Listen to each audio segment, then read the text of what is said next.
Hello friends, welcome to my channel. వాళ్ళందరికీ ఉపయోగపడే ఒక ఉపయోగకరమైనటువంటి చిట్కా ఏంటో చూద్దామండి.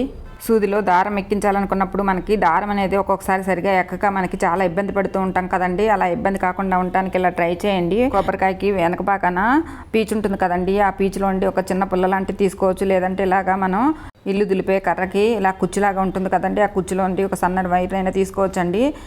ఇలా తీసుకున్న దాన్ని ఇలా మనకి రూపాయి కాయిన్కి ఎంతవరకు అవసరం అవుతుందో దాని వరకు ఉంచుకొని మిగిలిన భాగం అంతా కట్ చేసేయాలండి. తర్వాత ఈ వైర్ని ఇలాగా మధ్యలోకి మడత పెట్టుకోవాలండి. ఇలా మడత పెట్టుకుంటే మనకి ఇలా కొనలాగా తయారవుతుంది. ఇప్పుడు దీన్ని రూపాయి కాయిన్కి ఇలా ప్లాస్టర్ తోటి మొత్తం అంతా గట్టిగా చుట్టేసుకోవాలండి. తర్వాత మనము షార్ప్గా చేసుకున్నటువంటి వైర్ ఉంది కదండి, ఆ వైర్లోకి ఇలా మనం సూదిని ఇలా వీడియోలో చూపిస్తున్నట్లుగా సూదిని ఎక్కించుకోవాలండి. తర్వాత దారాన్ని కూడా అదే విధంగా వైర్లోకి ఎక్కించుకోవాలండి. తర్వాత సూదిని ఇలాగా ముందుకు జరిపినట్లయితే దారం అనేది ఈజీగా సూదిలోకి వచ్చేస్తుందండి. ఇలా సూది ఎంత చిన్నదైనా దారం ఈజీగా ఎక్కించుకోవచ్చండి.